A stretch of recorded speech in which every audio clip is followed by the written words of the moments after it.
Hi, friends of the sun. Welcome to our weekly reading group happening every Monday. You can just join us on Zoom. The info for that is down in the description. And yeah, we have some cool people joining us each week. They're the authors of some papers that I found interesting. And today we're talking with Francesco and Kacper about their paper, Metric Flow Matching, and some single cell trajectory inference stuff. So let's go with that. Hello, everyone. I'm Kacper. I'm a PhD student at the University of Oxford. I'm a sort of first year, so I'm not, it's like a doctoral school sort of. So I'm not officially affiliated with the lab yet, but I'm transitioning to the lab in August. And this is, and I will present, our work, collaborative work on metric flow matching for smooth interpolations on the data manifold. And I'm excited to share our findings with you today. And like you said, Francesco is with us today. So hopefully, if we would have any questions, we can both answer them. So, okay, let's start then. And let me figure this out. Oh, yeah, maybe the... Okay. Cool. So let's me start by explaining the primary problem that we try to tackle in our research. And this is understanding system dynamics from noisy measurements. And this is especially important in like scientific domain.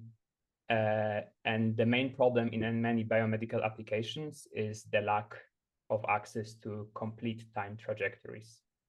We often only have this cross-sectional samples at sparse times. And in our work, we primarily focus on the key example, which is the single-cell RNA sequencing. And just to elaborate single-cell RNA sequencing measures genes expressions at the individual cell level. However, the main problem here is that the process is both like costly and destructive. And this means that each cell can only be measured once before it's destroyed. So this results in a data that is sparse, unpaired, and cross-sectional. So our aim is to reconstruct the system's temporal dynamics from such data, and this is known as the trajectory inference problem. As you can see on the slide, the example of the low-dimensional embedding of single-cell data and some potential solution with sparse measurements at different days. However, to further also motivate our work, there are also like closely related problems parallel to trajectory inference. And we get similar settings when we have source and target distributions that are both informative priors and care about interpolants between them. And this is the case for the LiDAR navigation and unpaired image translation problems. So first we see landscape model on the left. We have one source distribution marked as red points, and we have target distribution marked as blue points. And now we would like to find a map for which interpolant stays on the surface. And similar problem is on the right, that we have unpaired image translation when we want to convert images from one class into the other, like dogs into cats. But also we would like to keep features of the source images. So the question here is, how do we design the sort of interpolations in generative modeling so that in the best way we preserve these original semantic features? And as a background, let's discuss the current state-of-the-art solution and for trajectory inference and what we will be building on, which is conditional flow matching. It is like formally conditional flow matching is a framework that finds a push-forward map from source to target distribution. And most importantly, does that without the need for any simulation during training. Essentially, conditional flow matching generates that map using a time-dependent vector field. And this is in line with continuous normalizing flows. So for learning, conditional flow matching only considers paired samples from source and target distributions and paths between them. Couplings could be either like sampled at random or sampled with some plan like optimal transport. And once we establish these data pairs, CFM employs straight line interpolants.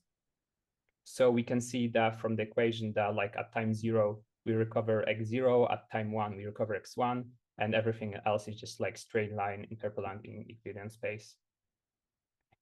Having that, let's move on to CFM objective. And now having such straight interpolants, how do we get the vector field? So it's simply we parameterize our vector field as time-dependent and x-dependent neural network. And objective is then simply regressing the conditional vector field in expectation. The traditional applications of such frameworks is generating new samples from some easy to sample uninformative prior.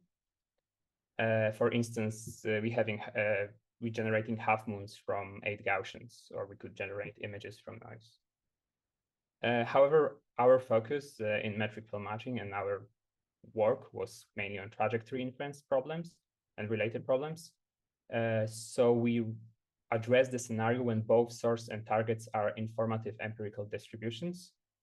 So we care not only about like generating target distribution, but also about meaningful interpolants. So on the next slide, I will outline why CFM might be limited in that regards. So CFM is not ideal. Firstly, because it relies on straight line interpolants in Euclidean space.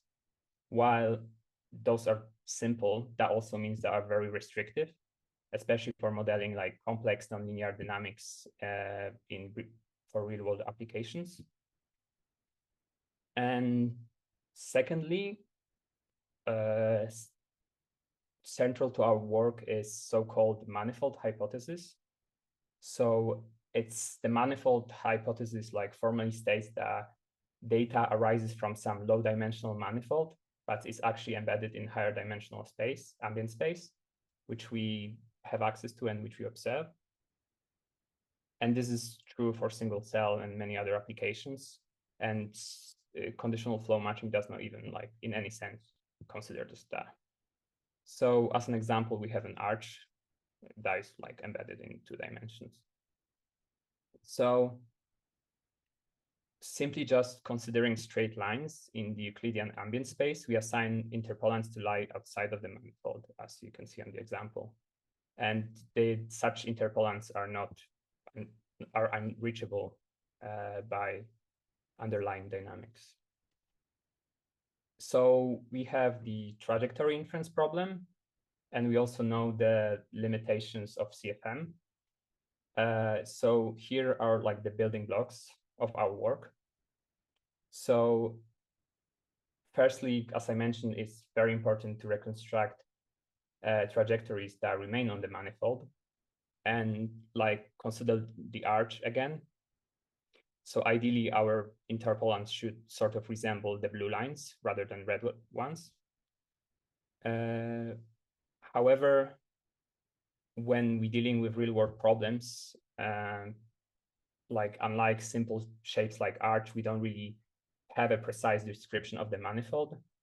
On top of that, operating on the manifold itself is challenging because it requires different coordinate system and may result in overfitting.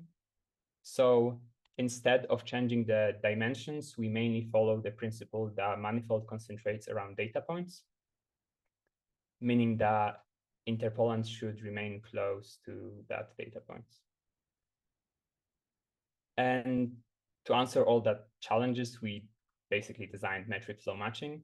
So metric flow matching is simulation-free. Metric flow matching generalizes conditional flow matching. And most importantly, it constructs the probability paths so that they remain on the data manifold. And now I will talk about how actually metric flow matching works. So the foundation of metric flow matching is something we call the data-dependent metric. Importantly, still as in conditional flow matching, we will operate in the ambient space. However, with these like suitable metric, we can change the geometry so that we assign the higher cost to points away from data support. And this could be achieved exactly with so-called the data-dependent metric. And formally, the data-dependent metric is a map that assigns a symmetric positive definite matrix to each point in the space, parameterized by the data itself. We specifically use the diagonal matrices to simplify the problem and for efficiency reasons. So now we know what the data-dependent metric is, so we can move on and like go to why and how to use it. Well, But can we go back? Like, what is the maybe property? Can you go back to like properties of this data-dependent metric? Or why do you think this is the right thing, so to say? If I'm close to the data, how big will my distances be versus if I'm in the red region, how will my distances behave and so on? Sorry, what do you like? So, like ideally, if we in the red region, we would like to have the data-dependent matrix, which, for instance, the trace of it is large, comparing to the points here because we're way closer to the points. I'm not sure if that was the question. Okay. But so this isn't always the case, and we now need to come up with something. Yes. Oh, so this is like more general introduction of data-dependent metrics, and like later I will also like give examples of particular metrics that meet that description. Good. Okay. Sure. Thanks. So we also need to know what geodesics are actually. So formally, geodesics represent the shortest path between the 2 points in the Riemannian manifold. It would make total sense to use like geodesic directly as our interpolants instead of straight paths, because they naturally avoid like high cost regions as measured by the data-dependent metric. So in our paper, we proved that if we have a suitable metric assigning higher cost to point more distant from data samples, then geodesics of the coupled points would stay close to data support. However, the problem, though, we have the problem because for all sensible data-dependent metric, closed form solutions of geodesics are not really available and or require costly simulations. So that now we know about the data-dependent metric and geodesics. How do we use that to design suitable interpolants and do that without the costly simulations? So to answer that, we basically approximate geodesics. To do that, we extend the linear formulation of interpolants in conventional conditional flow matching by introducing the neural network phi. It takes pairs of samples as an input and finds the nonlinear correction. And we also introduced the t times 1 minus t so that we guarantee being in x0 at time 0 and in x1 at time 1. So how do we learn the parameters of that nonlinear correction? So we rely on the fact that geodesic can be characterized as path minimizing the energy functional. And as a result, we could learn the approximation by minimizing the kinetic energy with respect to data-induced Riemannian metric. And this results in the interpolants that are optimal with respect to the geometry induced by our data. Can you speak a little bit about why the geodesic can be seen as the minimum of this thing?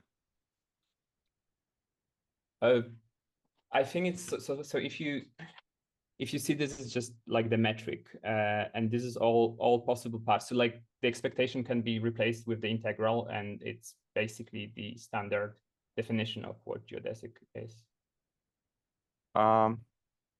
Yeah.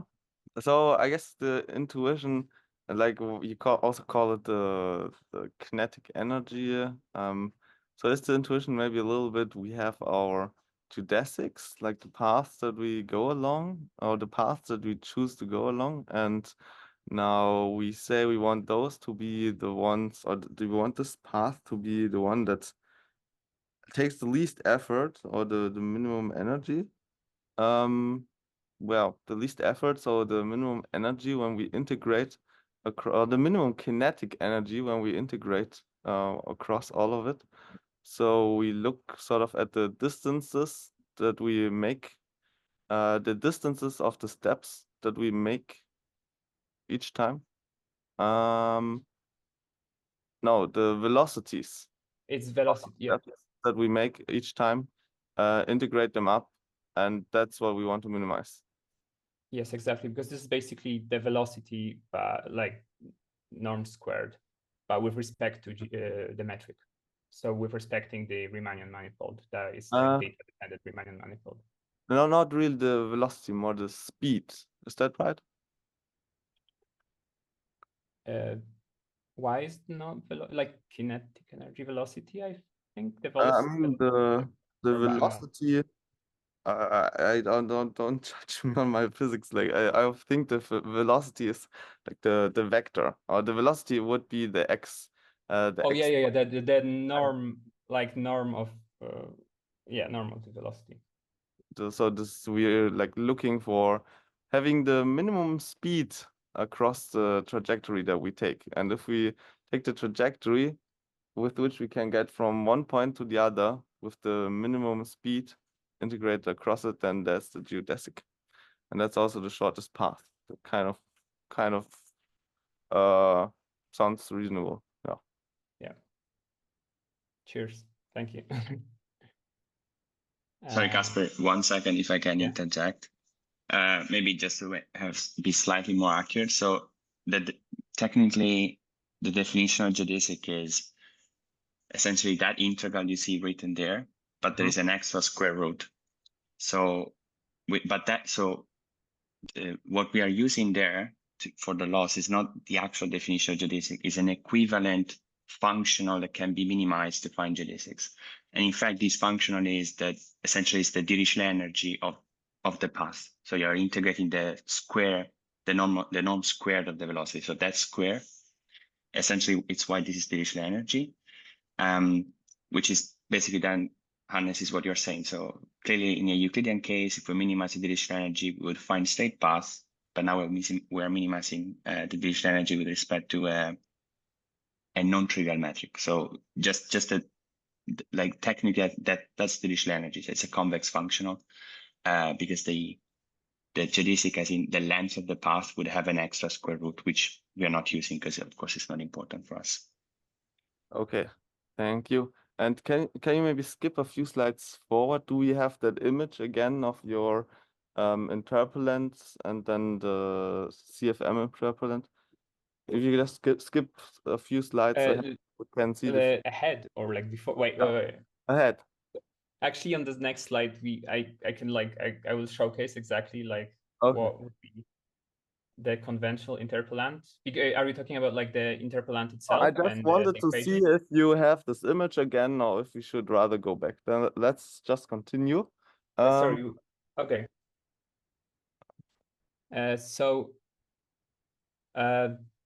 Yeah, here we can like I will present how do we exactly train the interpolants, and like alongside we'll follow to see the straight line and the correction exactly how it looks like.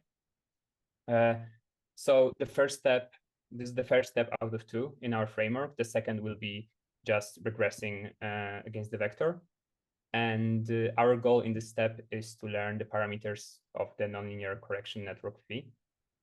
So as an input, we have a source and target distribution. So we also have the data-dependent metric, which I will describe how we construct like exactly what we use later.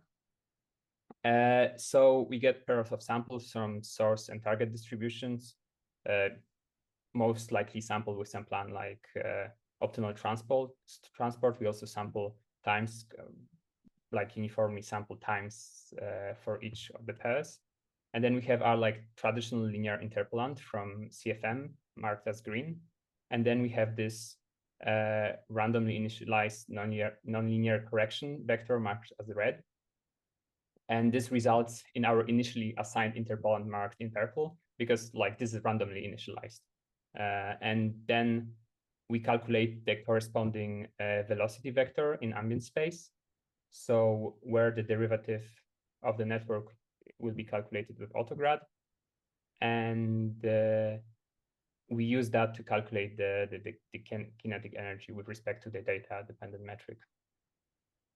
And with this optimization, the network is exactly trained so that like we trying to stay as close to data points as possible.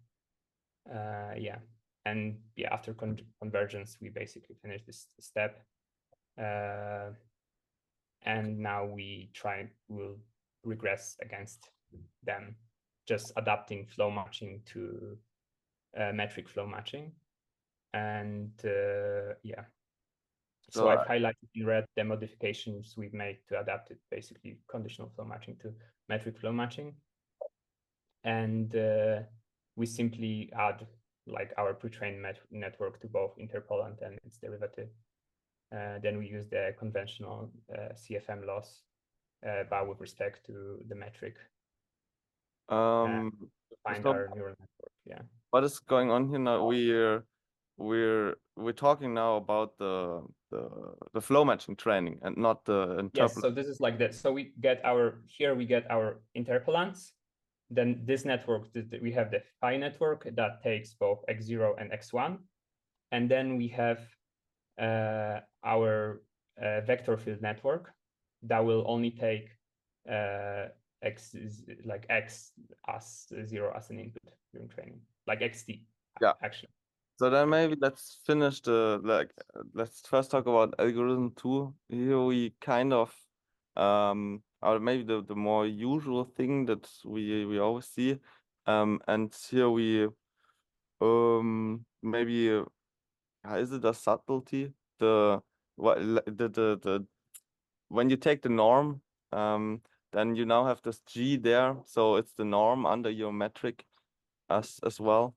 Like why so this is like a formal definition that also like Riemannian flow matching uses, but in practice we can normalize the vector fields and then basically get rid of this element and still do it in well, can you talk a little bit more? Like first, why do I really need to do that? Or because right, if I just have your interpolants and I train with Euclidean metric, I don't know if you actually call it the Euclidean metrics, let's say the normal metric, then I would imagine we still get the same trajectories.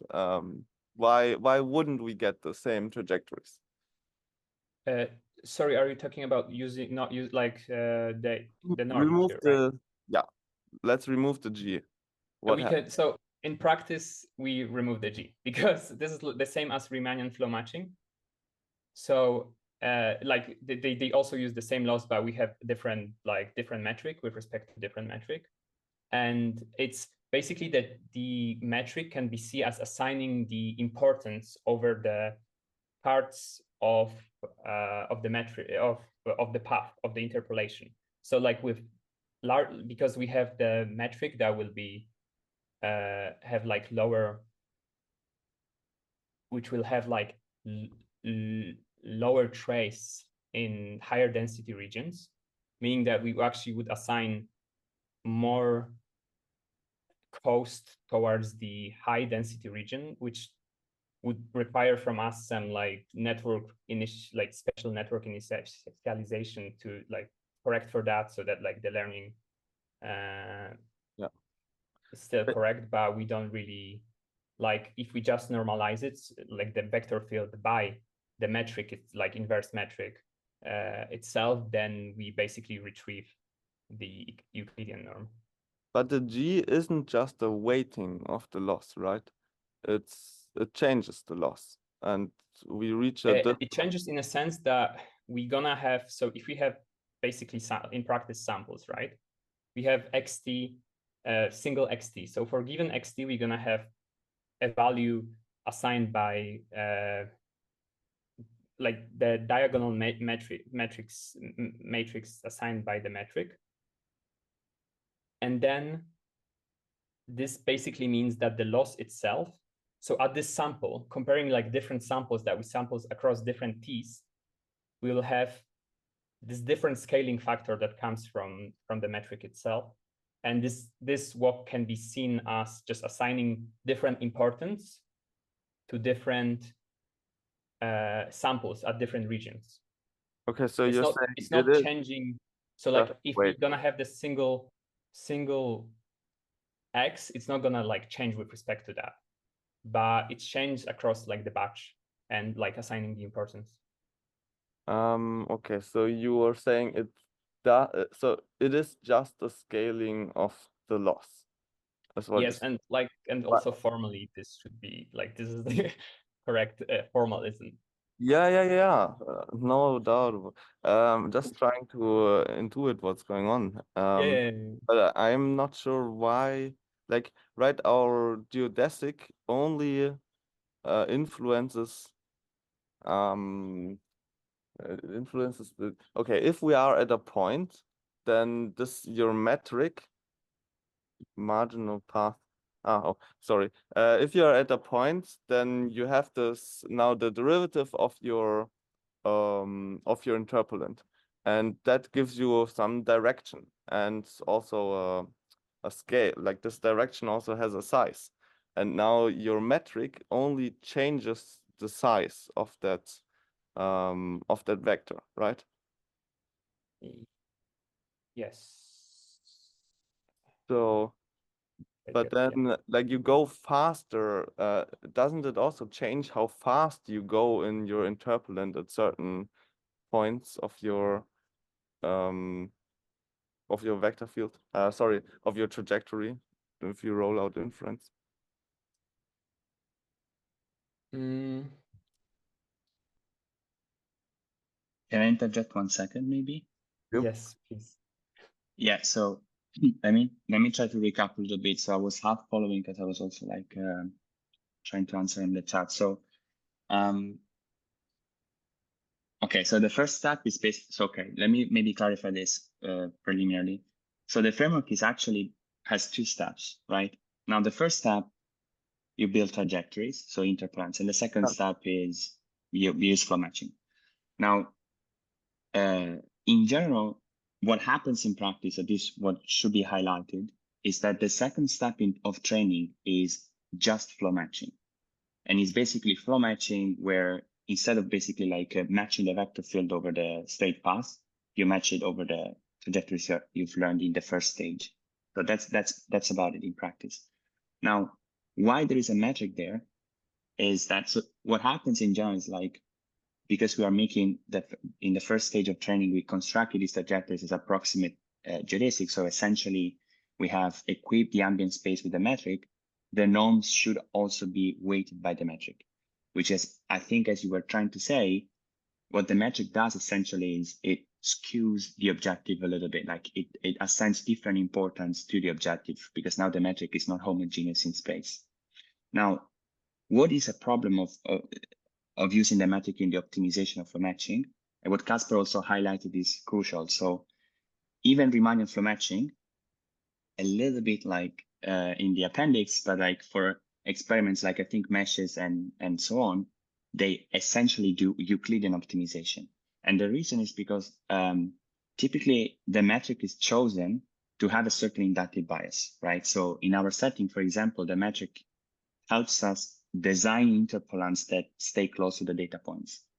But by doing so, the metric now is constructed in a way that it always weighs more points that are outside the support of the data. That's unavoidable. That's exactly the inductive bias we're using. And this is not an inductive bias that may help us in the optimization, right? So, and in general, it will complicate the optimization. It will make the optimization harder. So this is, I think, the very same reason why also Riemannian flow matching, in many cases, actually, like I think for meshes in particular, they avoid using the Riemannian metric of the mesh, and they basically use the metric of the ambient space, which is Euclidean. So in practice, this is more like a story perspective, but like what happens essentially is you build trajectories in a certain way, And then once you have these trajectories that are better than the straight path, you simply evaluate the velocity and do the matching objective. That's what's happening.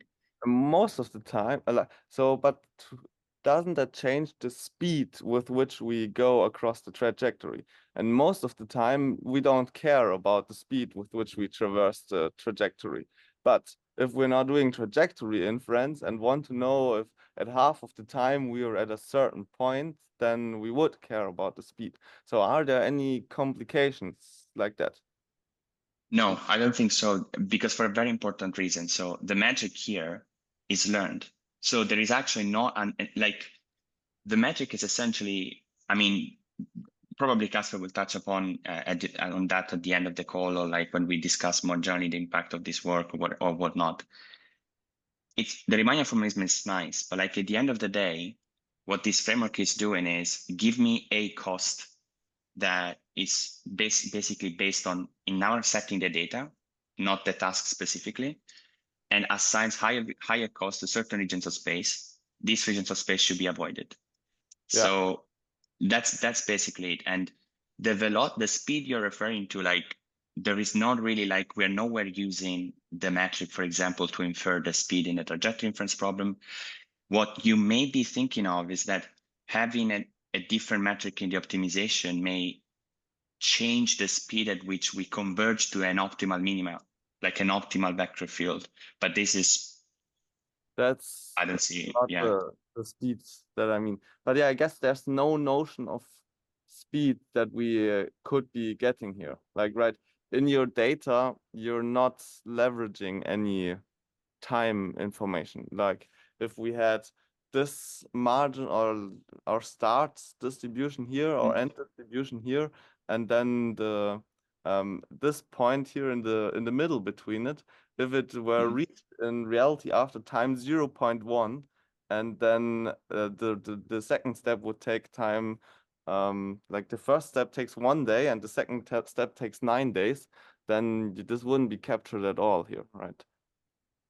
No, and also I think it's something else that is important is like, this is very typical, I think, whenever you have this cost, this data-dependent metric, essentially it's a potential. Yeah. So it lacks basically a reference. For example, what you care about is not the absolute value, is the relative change when you move in space from close to the data to away from the data. So in effectively, it's a potential, which means you cannot really take absolute values, because it's like I could change basically the metric, for example, and times 100 everywhere, and the relative change would still be the same. So I would still have a similar behavior, but of course the absolute value would be different. So in a way, it's the same problem you have when you have potentials. So yeah, and we don't use specifically the metric for inference speed. So yeah, I don't think there's any problem concretely. And yeah, at inference, I mean, there clearly is a problem, right? But not like with you're trying to get the best out of your data. But there is exactly. a problem of we don't have any I guess we're trying to get the shapes of the paths, right? And like some energy landscape, right? But we don't get any dynamics, right? Yeah. I mean, it could be. I think that the dynamics is still integrated by the vector field, and the reason why the inference would kind of work, and this is maybe technical, is there's a paragraph in appendix where this is explained, is that because at inference we're still integrating, so we're still taking very small steps, like relatively small step sizes. We are basically, I think the approximation will still hold, and there's not going to be a problem. Because once you have a vector field, you're still integrating and consider basically the first order approximation of the exponential map, which in Euclidean space is essentially Euler's step, is the Euler differentiation. So this, I can see like that this still works because the ambient space is Euclidean. So if you take small steps as an inference, will still be reasonable. But I think like your picture, I think that is like if you want to have a more, yeah, I can see that there might be a problem. We haven't faced that, at least for this data, when you want to have more specific like resolution in time, potentially. But no, like right, I don't know what people care about in this field, but I would assume right. It could be that this is the true trajectory. Your purple thing here is the true trajectory that the cell or so takes. But now maybe this thing here happens in a day, and this thing here takes 9 days, and you wouldn't be able to make any statement about this. Probably from, I'm thinking that it could be result like from the density of the data itself. So like if we would have like sparse measurements, if that would actually happen, the data wouldn't look like it looks on the graph. Like it would be the most of the points would be still concentrated at the end. And then that would be probably learned via the metric and just actually just normal flow matching itself. Because we would like spend, you wouldn't, like the other half would be just like faster approach the denser region. Okay. Like in this path you drew here, like in the single cell stuff, basically you would have orange points which are cells measured at time 0, say, and blue points are cells measured after 5 days. So I don't think like this kind of, like you wouldn't get this type of path in the exam, sorry, this kind of these marginal distributions in the kind of setting you described. I think let me like just skip ahead for this slide. You can see that actually here from, although the days are evenly separated, you could see that there's different speed definitely and sort of slows down. And I think it just like can be directly from the data, but we don't really have that kind of information, in the data that we could leverage. Okay, good. But then let's intuit maybe also the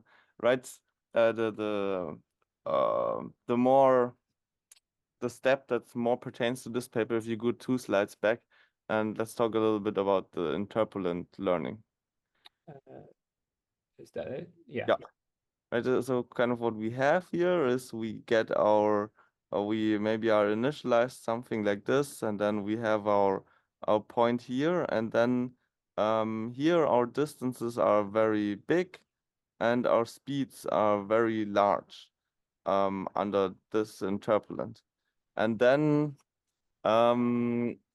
we take a gradient step to go into a direction in which the speed is lower. In which we go to push this curve into a direction where the speed is lower. And sort of how like it seems to me, if we have this interpolant, then let's say maybe at this point our gradient pushes the interpolant in this direction, in this direction, right? Because in this direction it turns out to be that the speed is a little bit lower, but then maybe here the gradient no, I mean, this wouldn't happen. I think also the important step is that maybe it looks like, but it doesn't, like the correction factor doesn't have to be perpendicular to the actually straight interpolant, in a sense that like it can actually learn also how fast we go through different different stages. Yeah, sure. Okay, but yeah, no, I mean, this makes sense. We're not just exploring randomly. We also have gradient information on which direction to push to reduce our speed. Okay, but then Denise has a question. Johannes, maybe something that can help you is, imagine that you actually are about to start. So you are actually at x0. The information that you are providing to the problem through the additional laws is essentially saying certain directions where you can move are preferential because you keep the kinetic energy lower with respect to the metric, while certain other directions will be quite basically penalized by their objective. So essentially, like in theory, yes, at initialization or in training, you might have a straight interpolant, but very quickly, basically the models learn to start, like essentially pick the right directions and remain close to the data support, which is basically what's happening. I guess this is actually a kind of nice optimization, right? Because you, let's say this is sort of the one distribution, and here, or like outside of this boundary, our distances are very large, and inside of this boundary, our distances are kind of small. And then at this point, we will have a very nice training signal that will, whoopsie, that will push our, like, instead of going this direction to go this direction. No, well, actually, yeah, anyway, something like that. Sorry, let me not take so much time. Good, then Denise has a question for the next slide or something like that, I think. Thank you. No, I think my question is kind of similar to your questions, Hannes, but I just want to understand for myself, maybe. So if we would imagine that we have a data sparse regime, and we may have some chance, some, like direct shortcuts between the manifold. If you imagine some Swiss roll and we just have some chance between its sheets.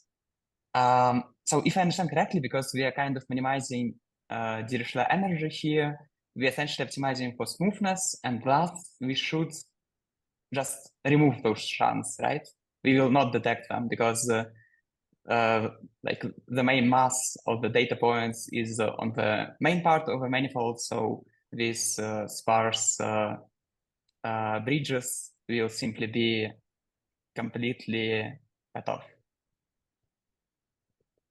Or is it the wrong intuition, because we are using here a complicated neural network that first like parameterizes this thing and thus it somehow can learn this? I'm not sure. Sorry, I sort of I sort of lost you. So Yeah. you're saying that like we Yeah, I was asking, by using the energy, we also sort of prevents overfitting of jumping from point to point. Is that? Yeah, I was more asking about if you imagine that on this green line in the picture below, if there would be a real path there, but it would be sparse, the amount of data points on it would be lower. Will this network actually recover it, or will it just go with the most like conservative path with the main mass, and so forget about this? I think that would be mainly very dependent on actual metric we design and how we design it, what it includes, how much of the smoothness it incorporates. I think I will have like some more visualization for actually like the traces of the metrics later. So I think that might be helpful. Okay, and just last question is that your metric is not discretized in any way. It is a continuous metric generated by a trained neural network. So yeah, okay, thank you. I mean, the metric can be, it's not necessarily trained. Like I will definitely like, just after the next slide, I will explain what sort of metric we're using. And I think this will definitely clarify it. Thank you. Cool. Cool. So maybe, no, let me create a jump to it, to actually to that, and then I'll like go back in one point. So actually what you ask for is like, how do we design the actual metric? And what we did, we like in practice using two different metrics from literature by the same, actually like introduced by the same author. And the first one is from the paper called Locally Adaptive Normal Distribution.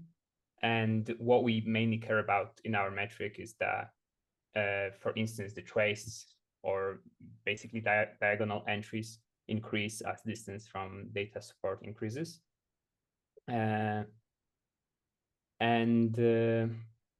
So this metric, this very first metric is construct that we have the MSE between our point and points from the data sets. They are then weighted by the RBF kernel and like sum across all the points in the data set. And then it's corresponds to particular value of the metric at given point in space. And this results basically in what I visualized, which is like for color palette reasons, I took the log. but basically we have more bluish, which is like lower metric, lower trace of a metric, and more yellow one is the higher trace of the metric. And you can see that like for this particular metric design, indeed there's like a point that actually in the middle that gets more closer and closer to similarly to like the unreachable states. But like I said, this is very much dependent on the metric itself. And for this case, it's also dependent on the parameter here in the RBF itself. And this is also sort of problematic. And that's why we also consider the second metric that is also was introduced in different paper, but the same author. This is from the paper called Geometrically Enriched Latent Spaces. And exactly the problem of selecting the parameter sigma in RBF kernel is in the land kernel we found it to be challenging. So what happens here is that this method, firstly, we cluster the data and then use the cluster centers as reference points. And then we apply weights to each cluster centroid using a learned, here it's learned, a learned radial basis function network. And this network is, the goal of the network is to minimize the metric entries close to the data support of the manifold during training. So in practice, we use land in lower dimensions because then it's just like we can uniformly use the same sigma for the same for like normalized data. But then for higher dimensions and more complicated data, we use this metric. Yeah. Well, sorry if I'm being noisy with No, some go for rain it. in the background, but Oh, so are we kind of building a, how is there some connection to building a graph here between your centers and then doing some graph Laplacian? Just if you have immediately something in mind there, because okay, maybe not. And how much I mean, we definitely like kind of enforce more locality because you can see if you compare those, the not learned one to learned one with centroid, that just the fact that we have like centroid in the middle kind of help us to assign also like higher score, like lower metric trace to it. Yeah. So there's some sort of locality we could potentially like think as in terms of graphs or something. And how do I know how many centers I need for my like I think for all experiments we just use 100 just as a default value. It's not, unfortunately, it's just a hyperparameter. Yeah. Okay. How big are the differences between these? And did you try different hyperparameters for the stuff? Yes, for cluster centers, it didn't. I think the main impact was that like when we increasing it, just the speed and efficiency, obviously, especially in high dimensional drops, and there wasn't much improvement in performance. And while we decreasing it, then obviously the scarcity makes the metric worse in general. So it's more this sort of balance rather than being very specific to a particular number of clusters. Okay. So like this is a way better like hyperparameter than the sigma that we have in land.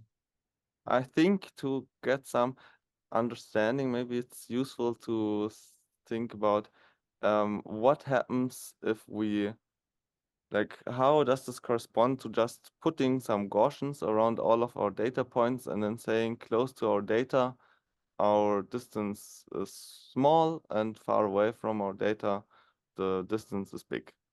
And then but basically this is it, because we're using the radial basis function, which is like basically putting Gaussians in land. It would be around all the data points and then comparing it to it and like weighting it at least with Gaussians, the impact of each of them.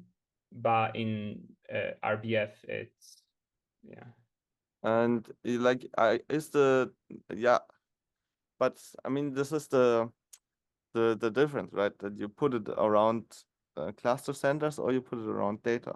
But now, why is it that we reduce the sensitivity to the right standard deviation if we use these cluster centers, or that if we always have 100, then it's kind of always the same standard deviation that we need if we have 100, but then I guess if the data is more spread out, this wouldn't be true. So yeah. So that's why we also this is why we learn, this is the learning, in this scenario, we learning something, which we learning those weights, right? And there's obviously a initial standard deviation, but the weight can highly impact it. And then we can have automatically kind of reduce and detect how the manifold looks like. Yeah, I'm just trying to understand why the clustering or using cluster centers is better in some ways than using all the data. Because first of all, how would you you wouldn't be able to learn all this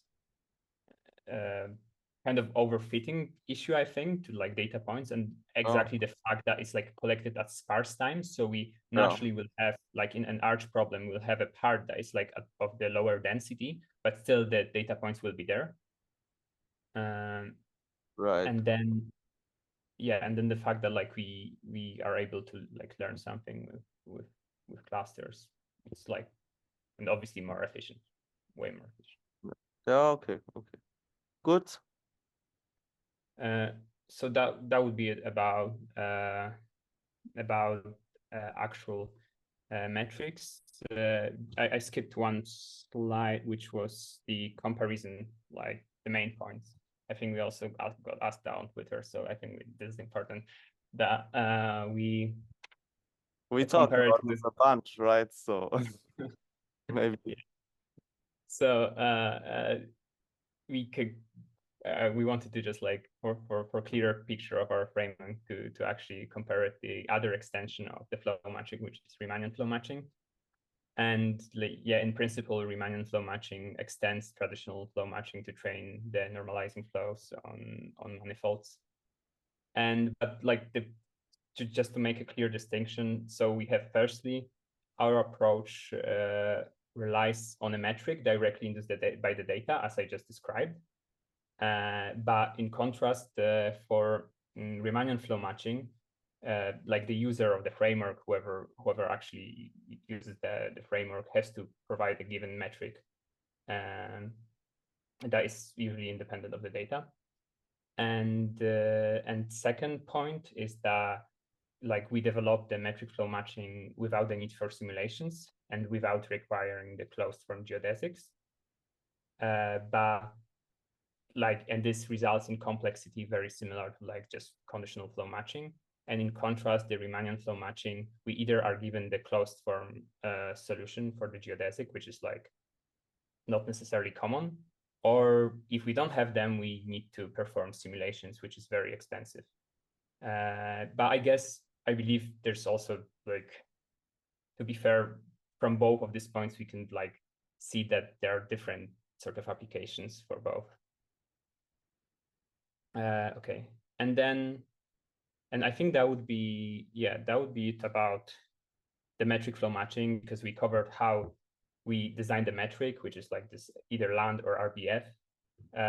We then learn the interpolants and then regress against the vector to learn the vector field. And now I can present the results we have, unless there are any more questions regarding the framework itself. But we can also discuss about that later. So let me go through the results. So we revisit the arch experiment, which I discussed alongside the slides. And you can see that we here, as a metric, we use both the target and source distribution as the data support for the metric. And this will be similar in single cell experiments. But just to distinguish and give another possible applicability, we have a LiDAR navigation problem. And here, source and target distributions are 5 Gaussians projected on different sides of the manifold, like different sides of the mountain. And then the LiDAR points actually are like all the points are used as the data support for the metric. So it's not necessarily only using the source and target distributions in the metrics. And like obviously for both cases, you can see that like the conditional flow matching disregards the underlying manifold, while metric flow matching it just leads to more meaningful matchings. Can you stop the slide at the end? Yes, I can try doing that. No, Wait, I mean, that's not necessary. Just if we look at the distribution that the OT MFM gets at the end, okay. especially like for the half moon, right? Then it looks more crummy than what conditional flow matching gets, right? And I guess that's maybe a trade-off, that we don't hit our marginals as well as we do with just flow matching. So if we were to use this for just generating data, then which I guess we don't want to do. So I think it probably depends, and this is like just this is a run I performed to create the GIFs and animations. But Yeah. I think the other example that we showed in the paper is exactly the next experiment, and which is the unpaired translation, and also we measured the FIDs, and FIDs also improved. So it's not. It might be, but like for this particular case, that it just happened. Like it's a. Yeah. But in general, at least in the latent space, we managed to improve the FID scores of the generated images. And okay, I guess then we've covered that next result. Yeah, yeah, exactly. So so this is the unpaired image translation problem that we generate like cats from dogs, and we can see the like MFM like from both qualitative and quantitative results. And more meaningful semantic input features. That what we wanted for slightly smoother interpolations. Because it's important, I think, is that we learn this in the latent space, and the latent space is obviously not does not respect the Euclidean. Geometry. So we want to enforce some sort of manifold learning in that. But most importantly, our main problem, which is the trajectory inference of single cell data. And here, just to outline the experiment, we have access in our data set to either, for EB, I believe it was 5 time points, for site and multi, it was 4 time points. And then to test the performance, we leave 1 time out. And then we compare how well the interpolated left time distributions compare to the ground truth one, and measure it with the Wasserstein one distance. And we like definitely outperform all SOTA models, both in low and high dimensions. Sorry for the crumb table, but basically CFM is marked in red, the numbers, but then we have the previous SOTA, which is like marked in green, and our method outperforms all of it. So it's quite good. And to provide the more intuition behind that, this is the slide I already showed. But basically, the intuition is, as you can see, the CFM and basically all the methods that do not consider the data-dependent geometry, they tend to assign some probability of the paths as like away from the manifold, data-supported manifold, while here for metric flow matching, we avoid this region.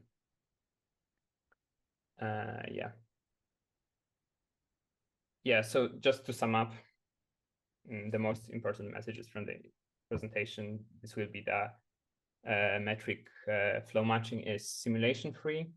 We generalize conditional flow matching, and metric flow matching probability paths are supported directly on the data manifold. And this is achieved by minimizing the geodesic cost formulated as kinetic energy on the data-dependent Riemannian manifold. And like I've just shown, that for reconstructing single cell dynamics, our main problem of trajectory inference, we significantly outperform all methods relying on Euclidean geometry, just having this simple task-agnostic metric across all, not only trajectory inference, but also other problems. And yeah, that would be all from the presentation sides. And here are references. And now, if you have more questions, we can discuss that. Good, thank you. Can you go back to the trajectory inference slide results? That one, or with the table? Yeah, single cell data results.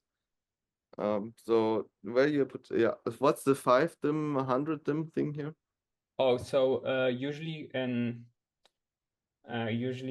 single cell community, you're still using like operate on PCA of actually genes. So we basically the benchmarks we found compared it in both, like just to showcase that the low dimensional settings. So it used five dimensions, but usually the community bio community is using 100 dimensions. So I think it's the most important result. Like how many reducing like the gene, because you have basically for each cell you have gene expressions, and then you do a PCA on that. How many data points do you have in this data set, and how many do you know anything about how much data there's in general out there? How much? Yeah. So it's like around 5,000 data points, if I remember correctly, for each of the time step. But we have like 4 time steps. Yeah. Okay, 4 time steps.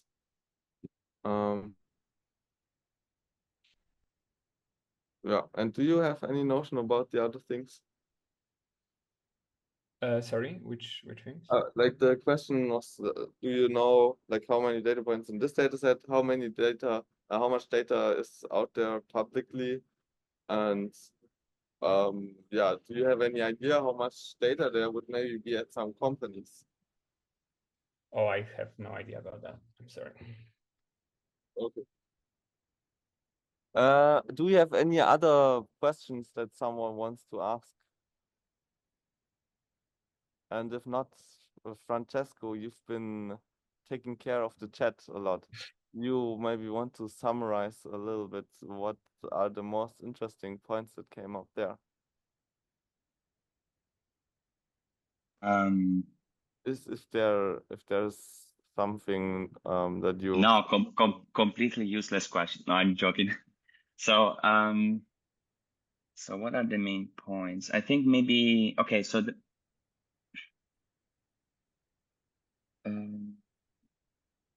okay, there's a technical question that maybe Kacper you can address later about site. I think the main direction, sort of the most interesting question popped up in different formats by a few people, which is so essentially, let me recap. This framework is going to be as good as the trajectories we learn. And what kind of signal do we have there is in our setting the Riemannian metric, and therefore people pointed out that, you know, if the data only cover one mode, then will the Riemannian metric be as good? And the answer is probably no. And related to this question is someone was asking, what about, so whether imagine we want to explore chemical reactions, what happens if we have multiple paths? So how would our objective behave in a scenario where there might be more than a trajectory that sort of is relevant? And I think this is important to highlight here. So if we embrace the perspective of geodesics by definition, they are shortest path. So clearly, they're not really good at exploration, because geodesics are meant to sort of bring you from starting to ending point in an optimal way. And of course, in our paper, optimality is stay close to the data. And this is a limitation that we are sort of already aware of, and clearly something we are actively thinking about is, for example, how we can modify the objective we use to learn interpolants, for example, to favor exploration. This is for applications are of course beyond what we're currently seeing. But yeah, this is definitely an interesting stuff. And I think, you know, we don't want to maybe reveal too much because it's still work in progress. But I guess the one message that we should convey here, Riemannian formalism is nice, but I think what the main take-home message of this framework in my mind is you can relatively effectively learn paths or interpolants that are adapted to some objective. And in our case, we didn't even condition the objective on the task. And clearly there is something much more that can be done there. And some of the questions that I received are along this direction. What if I want to explore different regions and so on? And ideally, this could be potentially done. And this is something that definitely straight interpolants, i.e. interpolants without any inductive bias, might not be able to do. Okay, thanks. And then this had me thinking, now are we actually, all right, the distribution of paths that we're getting, is that the actual distribution of paths that created the data? We don't know that, right? That's right. Like for example, for single cell, as far as I know, it's not to test someone has access. Like there are actually very different papers that have tried to come up with like differential equations describing this quote unquote velocity of the cells. But there is not like a ground truth dynamics, right? Because the velocity somehow is a reconstruction because the cell is getting destroyed at each measurement anyway. So I think it's hard. The question would be, the interesting question would be, what if we have an underlying ground truth dynamics? We haven't really, like, I think the ARCH experiment is probably the closest to this kind of setting. But yeah, for single size or unpaired translation, there is not an actual differential equation. So it's a bit hard to know how good you reconstructed the ground truth dynamics. Yeah. Okay, we have some Denise. Yeah, I wanted to ask on the later part that Francesco mentioned on exploration.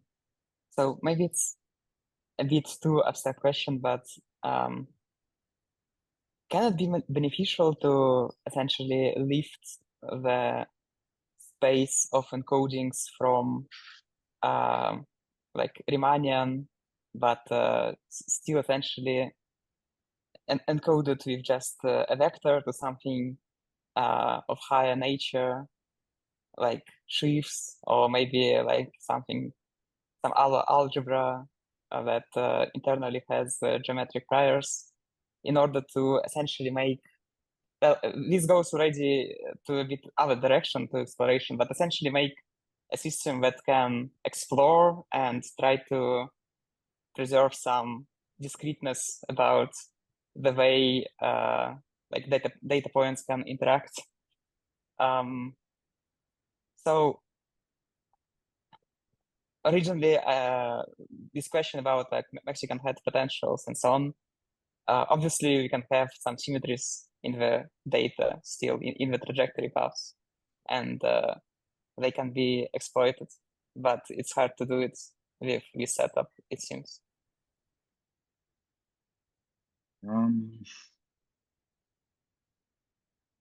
Yeah, I wouldn't say it's hard to do actually. It's just that we haven't done it yet. But I wouldn't say necessarily it's hard to do. But I don't think like, you know, Riemannian formalism is nice and it's elegant, whatever, but like we don't need to do complicated stuff, especially if they're not needed. And again, something like I am trying to encourage you to take Johnny as a message here is at the end of the day, the Riemannian metric is essentially a different way of measuring the speed of a path, and it's just based on the data, and that's about it, really. So you can think of them as a sort of energy that you are introducing to further bias the interpolation. I'm not sure going higher order in terms of like constructs, mathematical constructs might be the way to approach the problem here for exploration. It's more about the objective maybe you use, but yeah,